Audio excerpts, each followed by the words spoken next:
Nong Ho. Good afternoon. It is a great honor for me to be here in Shanghai and to have this opportunity to speak with all of you. I'd like to thank Fudan University's President Yang for his hospitality and his gracious welcome. I'd also like to thank our outstanding ambassador, John Huntsman, who exemplifies the deep ties and respect between our nations. I don't know what he said, but I hope it was good. What I'd like to do is to make some opening remarks, and then what I'm really looking forward to doing is taking questions, not only from students who are in the audience, but also we've received questions online, which will be asked by some of the students who are here in the audience, as well as by Ambassador Huntsman. And I am very sorry that my Chinese is not as good as your English, but I am looking forward to this chance to have a dialogue. This is my first time traveling to China, and I'm excited to see this majestic country. Here in Shanghai, we see the growth that has caught the attention of the world, the soaring skyscrapers, the bustling streets, and entrepreneurial activity. And just as I'm impressed by these signs of China's journey to the 21st century, I'm eager to see those ancient places that speak to us from China's distant past.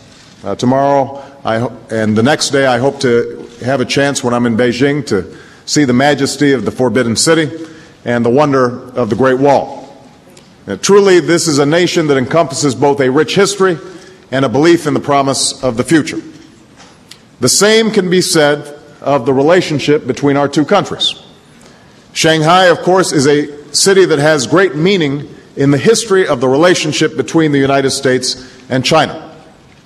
It was here 37 years ago that the Shanghai Communique opened the door to a new chapter of engagement between our governments and among our people. However, America's ties to this city and to this country stretch back further, to the earliest days of America's independence. In 1784, our founding father, George Washington, commissioned the Empress of China, a ship that set sail for these shores so that it could pursue trade with the Qing dynasty. Washington wanted to see the ship carry the flag around the globe and to forge new ties with nations like China. This is a common American impulse, the desire to reach for new horizons and to forge new partnerships that are mutually beneficial. Over the 2 centuries that have followed, the currents of history have steered the relationship between our countries in many directions. And even in the midst of tumultuous winds, our people had opportunities to forge deep and even dramatic ties. For instance, Americans will never forget the hospitality shown to our pilots who were shot down over your soil during World War II and cared for by Chinese civilians who risked all that they had by doing so. And Chinese veterans of that war still warmly greet those American veterans who returned to the sites where they fought to help liberate China from occupation.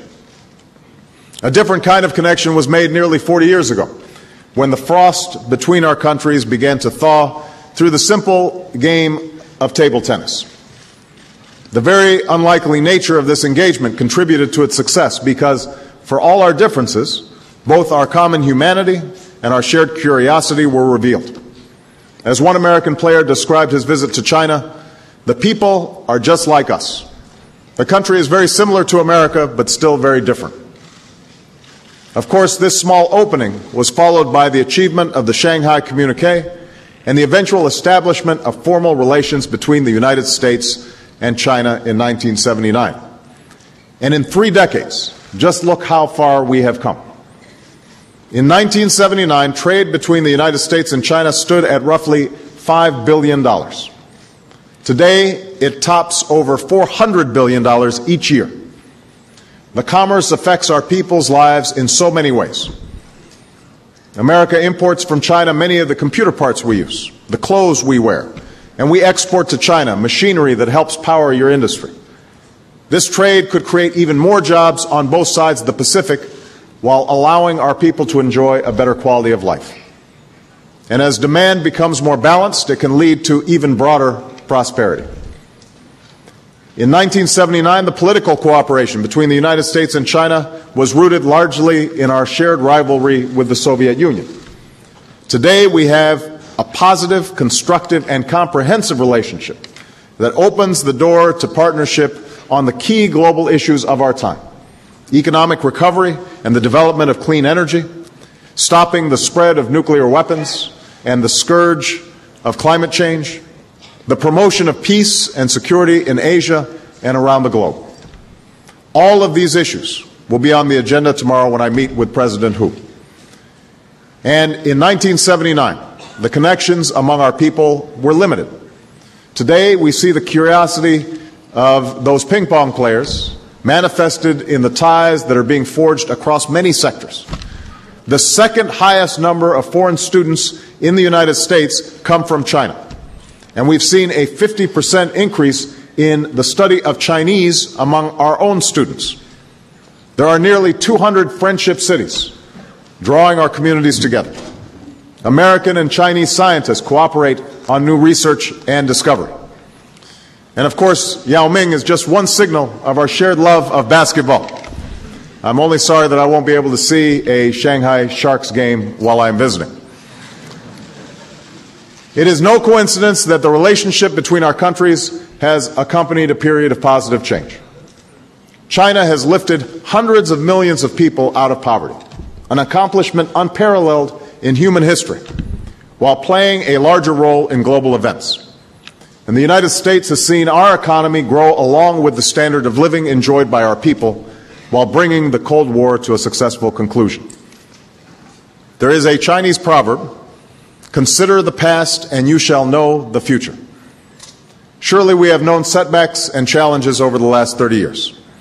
Our relationship has not been without disagreement and difficulty. But the notion that we must be adversaries is not predestined, not when we consider the past. Indeed, because of our cooperation, both the United States and China are more prosperous and more secure. We have seen what is possible when we build upon our mutual interests and engage on the basis of mutual respect. And yet, the success of that engagement depends upon understanding, on sustaining an open dialogue and learning about one another and from one another. For just as that American table tennis player pointed out, we share much in common as human beings, but our countries are different in certain ways. I believe that each country must chart its own course. China is an ancient nation with a deeply rooted culture. The United States, by comparison, is a young nation whose culture is determined by the many different immigrants who have come to our shores and by the founding documents that guide our democracy. Those documents put forward a simple vision of human affairs, and they enshrine several core principles: that all men and women are created equal and possess certain fundamental rights, that government should reflect the will of the people and respond to their wishes, that commerce should be open, information freely accessible, and that laws, and not simply men, should guarantee the administration of justice. Of course, the story of our nation is not without its difficult chapters. In many ways, over many years, we have struggled to advance the promise of these principles to all of our people and to forge a more perfect union. We fought a very painful civil war and freed a portion of our population from slavery. It took time for women to be extended the right to vote, for workers to win the right to organize, and for immigrants from different corners of the globe to be fully embraced. Even after they were freed, African Americans persevered through conditions that were separate and not equal before winning full and equal rights. None of this was easy, but we made progress because of our belief in those core principles, which have served as our compass through the darkest of storms. That is why Lincoln could stand up in the midst of civil war and declare it a struggle to see whether any nation conceived in liberty and dedicated to the proposition that all men are created equal could long endure. That is why Dr. Martin Luther King could stand on the steps of the Lincoln Memorial and ask that our nation live out the true meaning of its creed. That's why immigrants from China to Kenya could find a home on our shores, why opportunity is available to all who would work for it, and why someone like me, who less than 50 years ago would have had trouble voting in some parts of America, is now able to serve as its president. And that is why America will always speak out for those core principles around the world. We do not seek to impose any system of government on any other nation.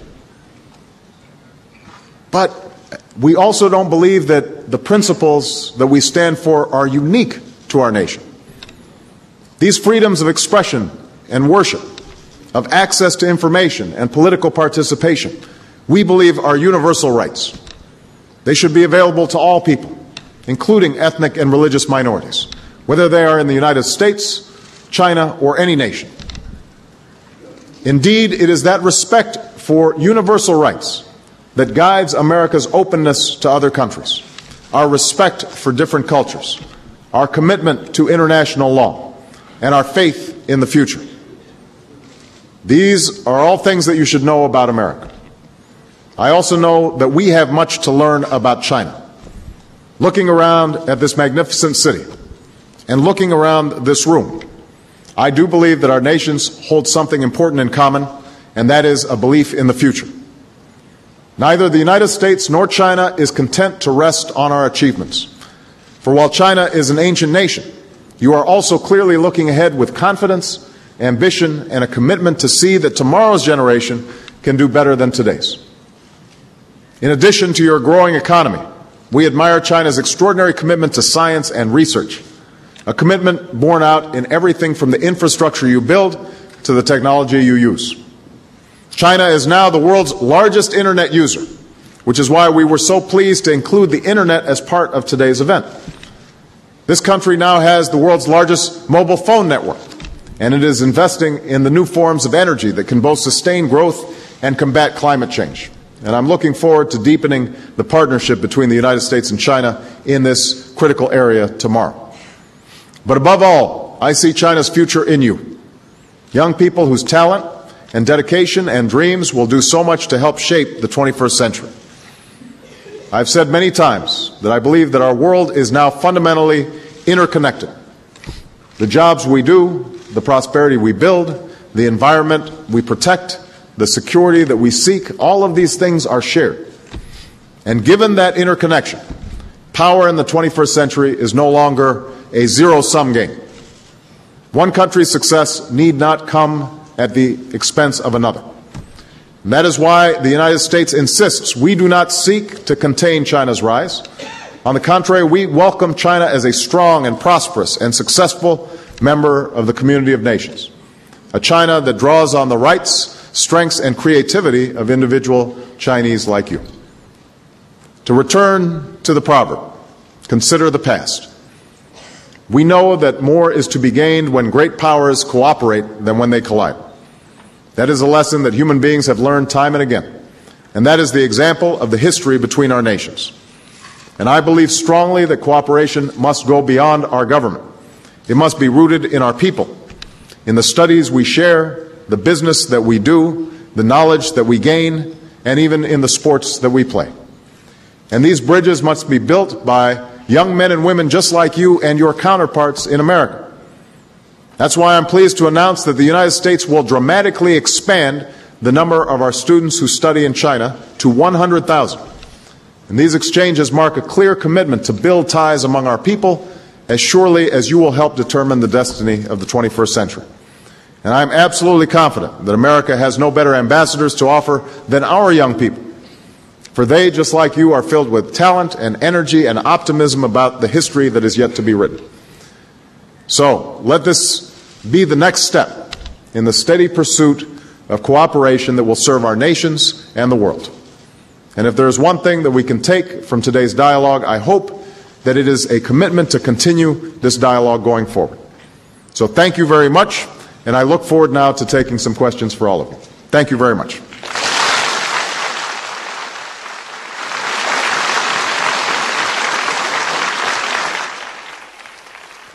So I just want to make sure this works.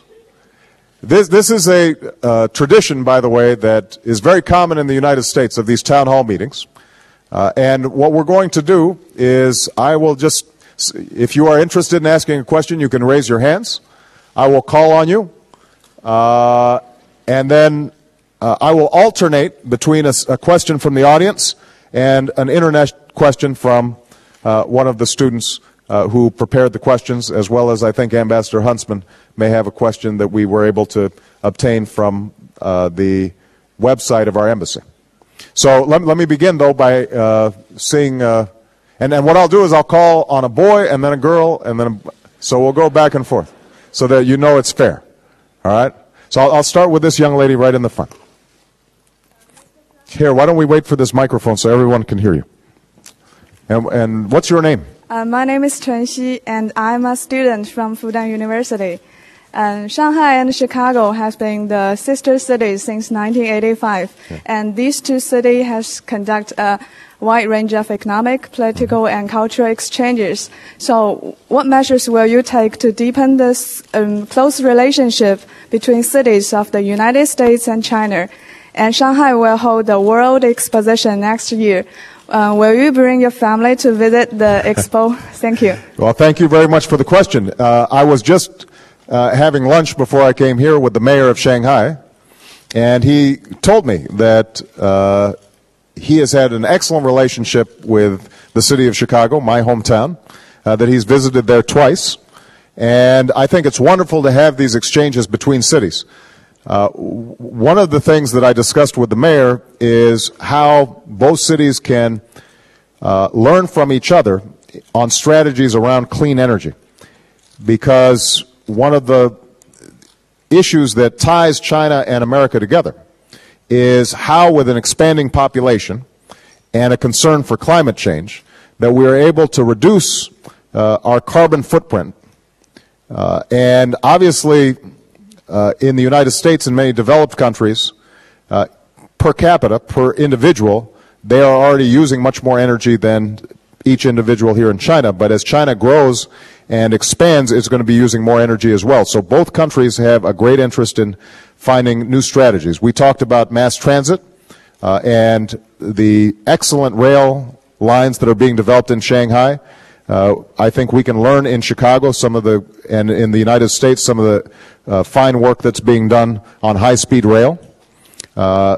In the United States, I think we are learning how to develop buildings that use much less energy, that are much more energy efficient. And I know that with Shanghai, as I traveled and I saw all the cranes and all the new buildings that are going up, it's very important for us to start incorporating these new technologies so that each building is energy efficient when it comes to lighting, when it comes to heating. And so it's a terrific opportunity, I think, for us to learn from each other.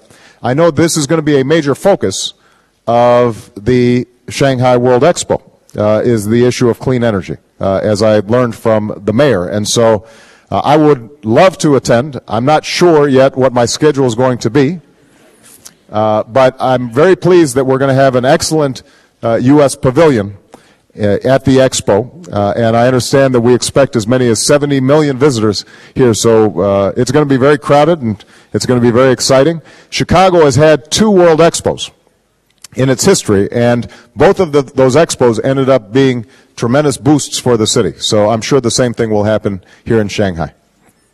Thank you. Well, why don't we get one of the questions from the internet? And introduce yourself in case you're... Hello? Oh, that's amazing. So shall I say it in Chinese first, then repeat it in English again? Yes. Okay. 亲爱的总统先生 I'm Qian Wentao from Shanghai Jiaotong University. I want to pose a question from the internet. I want to thank you, Mr. President, for visiting China in your first year in office and exchange views with us in China.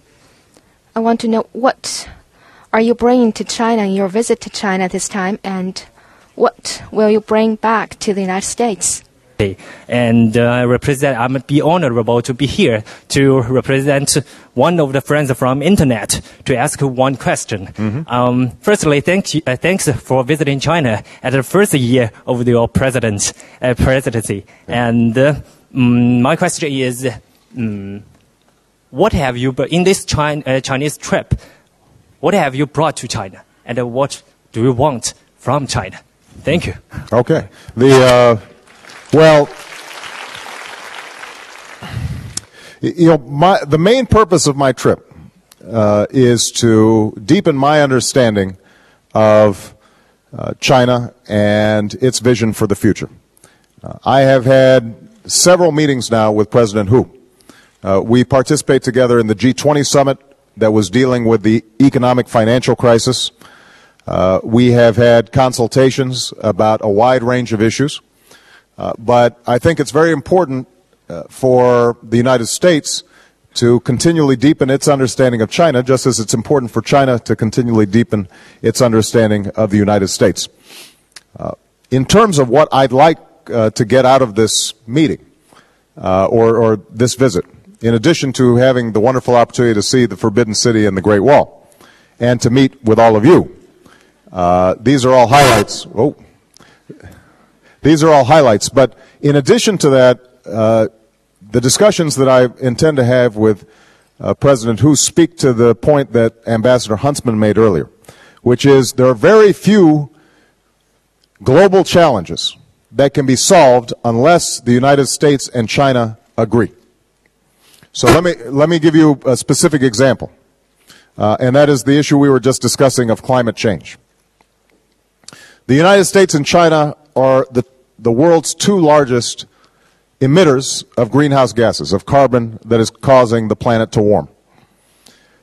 Now, the United States, as a highly developed country, as I said before, per capita consumes much more energy and emits much more greenhouse gases for each individual than does China. On the other hand, China is growing at a much faster pace, and it has a much larger population. So unless both of our countries are willing to take critical steps in dealing with this issue, we will not be able to resolve it. There's going to be a Copenhagen conference in December in which world leaders are trying to find a recipe so that we can all make commitments that are differentiated, so each country would not have the same obligations. Obviously, China, which has much more poverty, should not have to do exactly the same thing as the United States, but all of us should have these certain obligations in terms of what our plan will be to reduce these greenhouse gases. So that's an example of what I hope to get out of this meeting, a meeting of the minds between myself and President Hu about how together the United States and China can show leadership. Because I will tell you, other countries around the world will be waiting for us. They will watch to see what we do. And if they say, you know, the United States and China, they're not serious about this, then they won't be serious either. That is the burden of leadership that both of our countries now carry. And my hope is that the more discussion and dialogue that we have, the more we are able to show this leadership to the world on these many critical issues. Okay? All right. I think it must be a boy's turn now, right? So I'll call on this young man right here.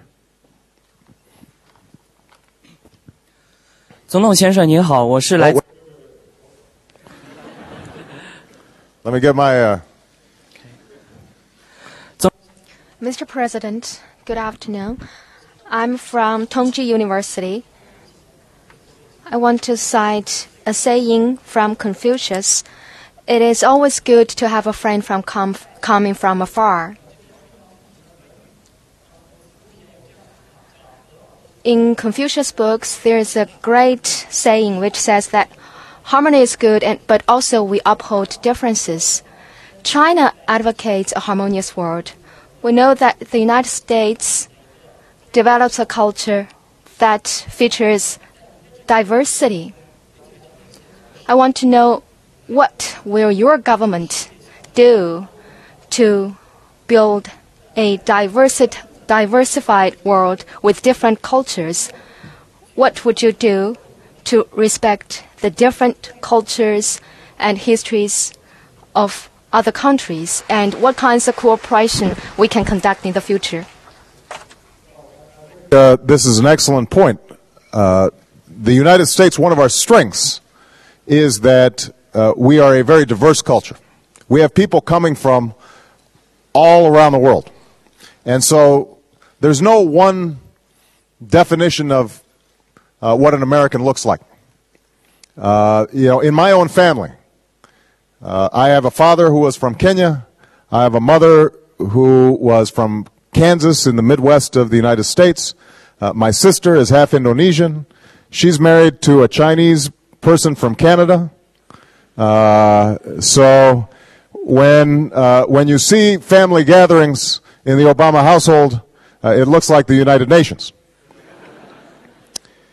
And that is a great strength of the United States, because it means that we learn from different cultures and different foods and different ideas, and that has made us a much more dynamic society. Now, what is also true is that each country in this interconnected world has its own culture and its own history and its own traditions. And I think it's very important for the United States not to assume that what is good for us is automatically good for somebody else. And we have to have some modesty about our attitudes towards other countries. I have to say, though, as I said in my opening remarks, that we do believe that there are certain fundamental principles that are common to all people, regardless of culture. So, for example, in the United Nations, we are very active in trying to make sure that children all around the world are treated with certain basic rights. That if children are being exploited, if there's forced labor for children, that despite the fact that that may have taken place in the past in many different countries, including the United States, that all countries of the world now should have developed to the point where we are treating children better than we did in the past. That's a universal value. I believe, for example, the same thing holds true when it comes to the treatment of women. I had a very interesting discussion with the mayor of Shanghai during lunch right before I came, and he informed me that in many professions now, here in China, there are actually more women enrolled in college than there are men, and that they are doing very well. I think that is an excellent indicator of progress, because it turns out that if you look at development around the world, one of the best indicators of whether or not a country does well is how well it educates its girls and how it treats its women. And countries that are tapping into the talents and the energy of women and giving them educations typically do better economically than countries that don't. So now, obviously, different cultures may have different attitudes about the relationship between men and women, but I think it is the view of the United States that it is important for us to affirm the rights of women all around the world. And if we see certain societies in which women are oppressed, or they are not getting opportunities, or there is violence towards women, we will speak out. Now, there may be some people who disagree with us, and we can have a dialogue about that, but we think it's important, nevertheless, to be true to our ideals and our values. And when we do so, though, we will always do so with the humility and understanding that we are not perfect, and that we still have much progress to make. If you talk to women in America, they will tell you that there are still men who have a lot of old-fashioned ideas about the role of women in society. And so, we don't claim that we have solved all these problems, but we do think that it's important for us to speak out on behalf of these universal ideals and these universal values. Okay? All right. We're going to take a question from the internet.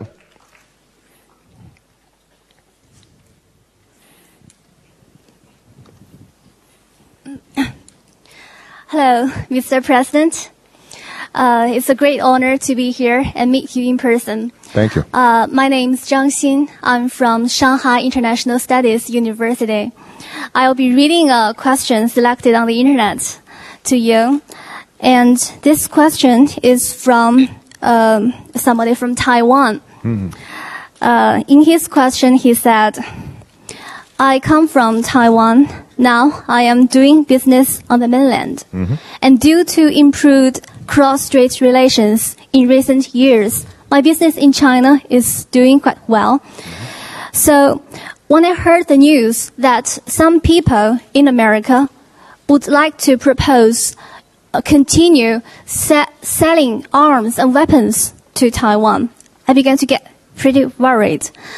I worry that this may make our cross-strait relations suffer. Mm-hmm. So I would like to know if, Mr. President, are you supportive of improved cross-strait relations? Mm-hmm. And although this question is from a businessman, actually it's a question of keen concern to all of us young Chinese students. So we'd really like to know your position on this question. Thank you. Thank you.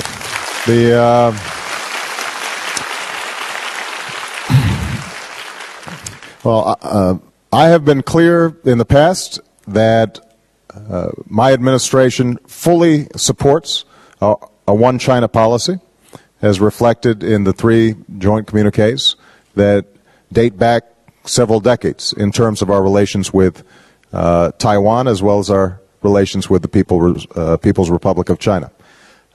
We don't want to change that policy and that approach. I am very pleased with the reduction of tensions and the improvement in cross-strait relations. And it is my deep desire and hope that we will continue to see great improvement between Taiwan and the rest of and the People's Republic in resolving many of these issues. One of the things that I think that the United States, in terms of its foreign policy and its policy with respect to China, is always seeking, is ways that through dialogue and negotiations, problems can be solved. We always think that's the better course. And I think that economic ties and commercial ties that are taking place in this region are helping to lower a lot of the tensions that date back before you were born or even before I was born. Now, there are some people who still look towards the past when it comes to these issues as opposed to looking towards the future. I prefer to look towards the future. And as I said, I think the commercial ties that are taking place, there's something about when people think that they can do business and make money that makes them think very clearly and not worry as much about ideology. And I think that that's starting to happen in this region, and we are very supportive of that process. Okay? Let's see, it's a girl's turn now, right? Yes, right there. Yes. Hold on. Let's get whoops. I'm sorry, they took the mic back here. I'll call on you next. Go ahead, and then I'll go up here later. Go ahead. No, please. Okay. Thank you. I'll call on you later. No, I'll call on her first, okay, and then I'll call on you afterwards. Go ahead. Okay, thank you. Mr. President, I'm a student from Shanghai Jiaotong University. Since you have I have a question concerning the Nobel Prize for Peace. Mm-hmm. In your opinion, what's the main reason that you were honored the Nobel Prize for Peace? And will it give you more responsibility and pressure to more pressure and responsibility to promote the world peace? And will it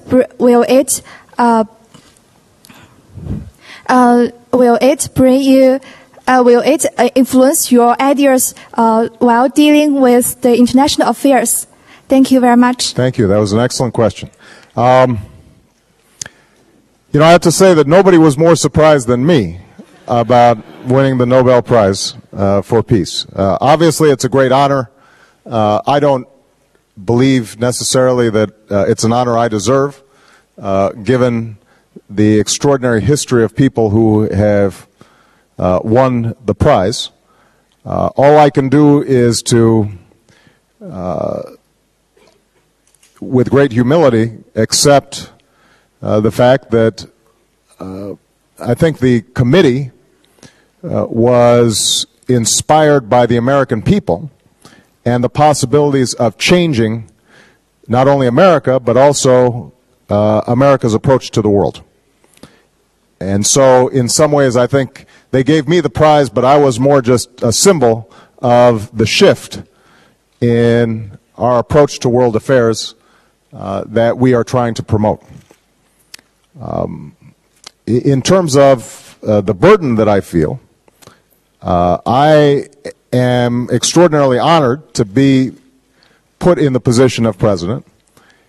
And as my wife always reminds me when I complain that I'm working too hard, she says, you volunteered for this job.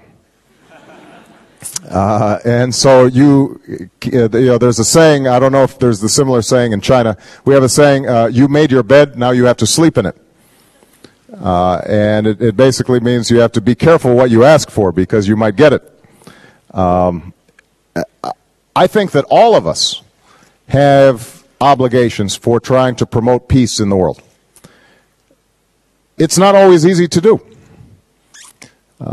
There are still a lot of conflicts in the world that date back for centuries. If you look at the Middle East, there are wars and conflict that are rooted in arguments going back 1,000 years. In many parts of the world, let's say in the continent of Africa, there are ethnic and tribal conflicts that are very hard to resolve. And obviously, right now, as President of the United States, part of my job is to serve as Commander-in-Chief. And my first priority is to protect the American people. And because of the attacks on 9/11 and the terrorism that has been taking place around the world where innocent people are being killed, it is my obligation to make sure that we root out these terrorist organizations and that we cooperate with other countries in terms of dealing with this kind of violence. Nevertheless, although I don't think that we can ever completely eliminate violence between nations or between peoples, I think that we can definitely reduce the violence between peoples through dialogue, through the exchange of ideas, through greater understanding between peoples and between cultures, and particularly now when just one individual can detonate a bomb that causes so much destruction, it is more important than ever that we pursue these strategies for peace. Technology is a powerful instrument for good, but it is also given the possibility for just a few people to cause enormous damage. And, that's why I'm hopeful that in my meetings with President Hu and on an ongoing basis, both the United States and China can work together to try to reduce conflicts that are taking place. We have to do so, though, also keeping in mind that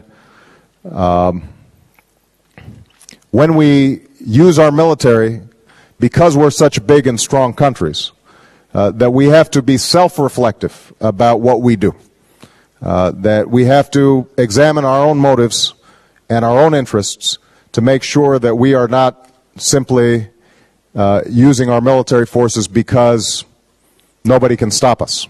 That's a burden that great countries, great powers have, is to act responsibly in the community of nations. My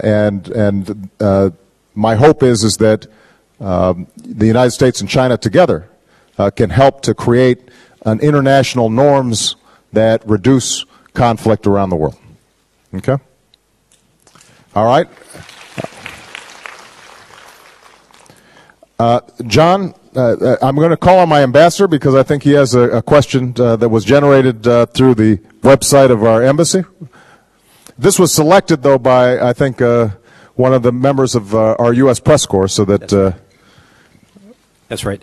And not surprisingly, in a country with 350 million Internet users and 60 million bloggers, do you know of the firewall? And second, should we be able to use Twitter freely, is the question. Well, first of all, let me say that I have never used Twitter. I notice that young people, you know, they're very busy with all these electronics. My thumbs are too clumsy to type in things on the phone. But I am a big believer in technology, and I'm a big believer in openness when it comes to the flow of information. I think that the more freely information flows, the stronger the society becomes.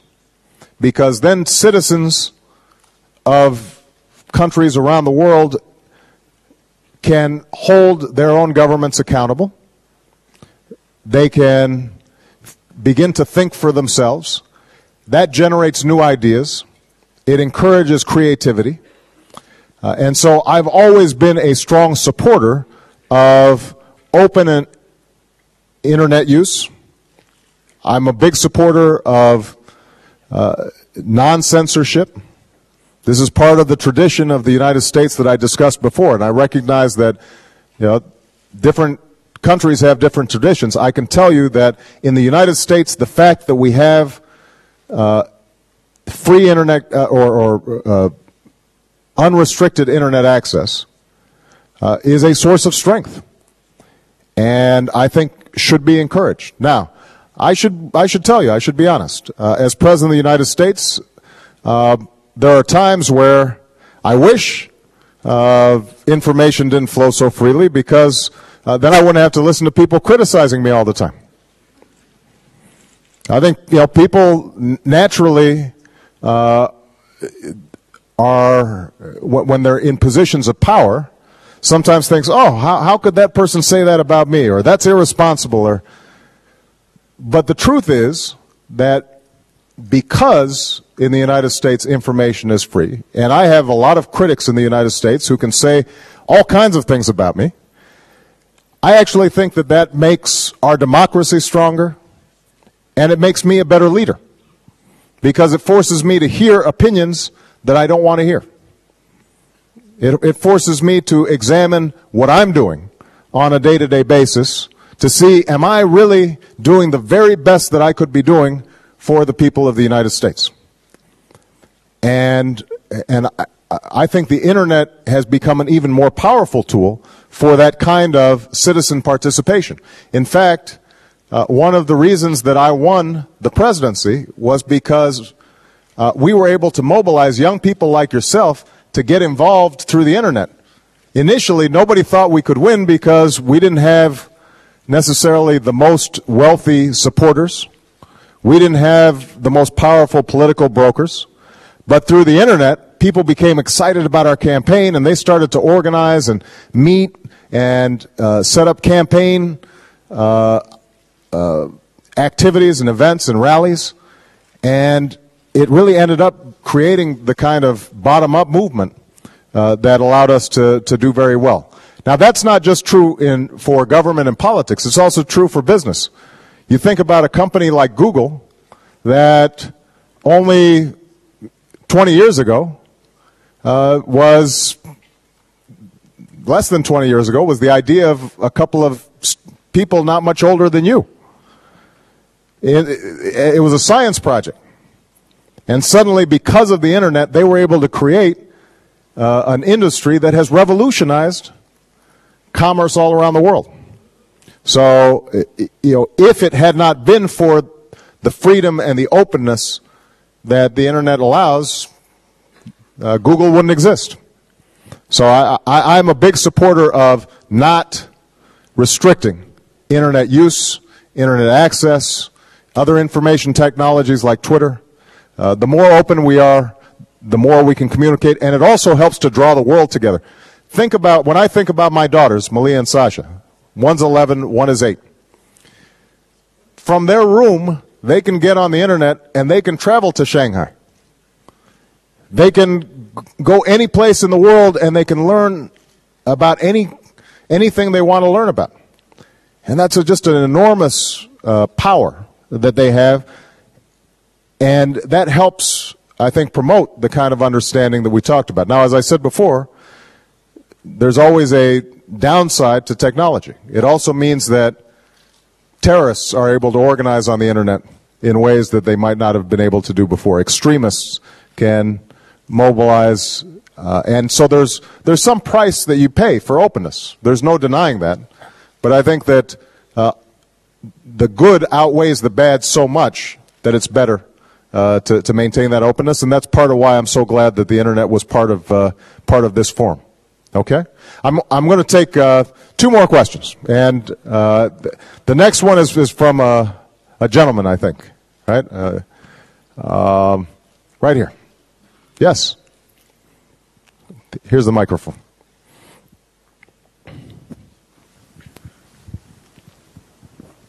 First, I'd like to say that it is a great honor for me to stand here to ask you the questions. I think I'm so lucky and just appreciate that your speech is so clear that I really do not need such kind of headset. And here comes the question. My name is Zhu Yuantian from Fudan University School of Management, and I would like to ask you the question is that now that someone has asked you something about the Nobel Peace Prize, but I will not ask you in the same aspect. I want to ask you in the other aspect that since it is very hard for you to get such kind of honorable prize, and I wonder, and we all wonder that how you struggle to get it, and what's your university college education that brings you to get such kind of prize, such kind of prizes, and we are very curious about it, and we'd like to invite you to share with us your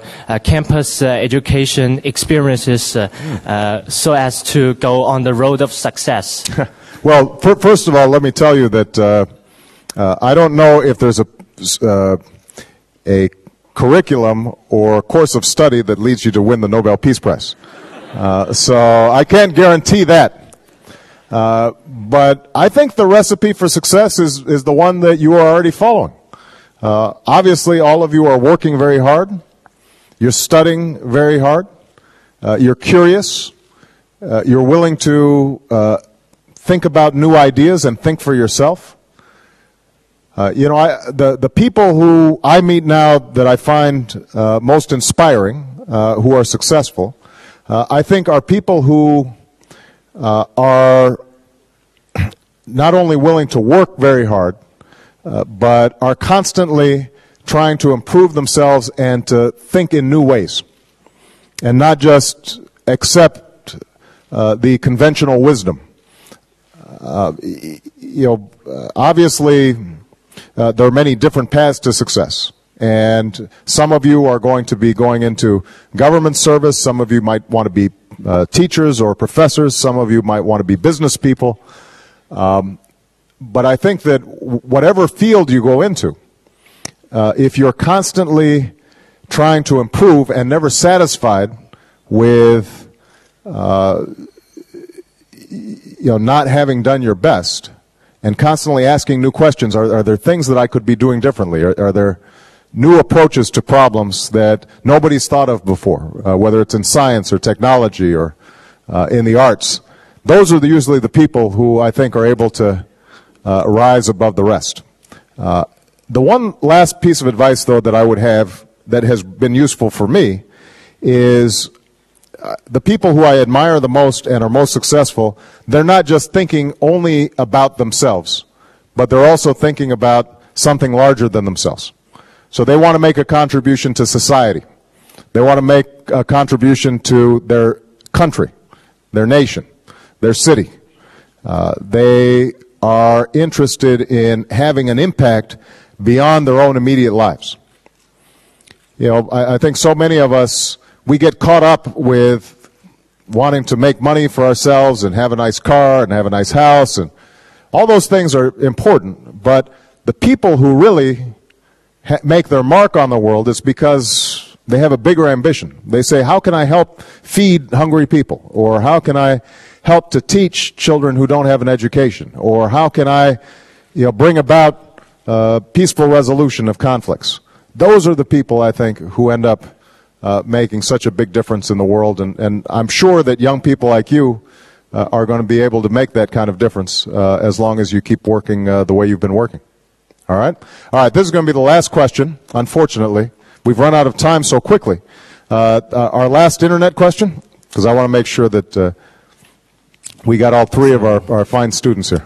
So, Mr. President, great honor for the last question. And I'm a college student from Fudan University. And today I'm also the representative of China's youth netizens. And this question, I think, is from Beijing. Paid great attention to your Afghanistan policies. Mm-hmm. And he would like to know whether terrorism is still the greatest security concern for the United States, and how do you assess the military actions in Afghanistan, or whether it will turn into another Iraqi war?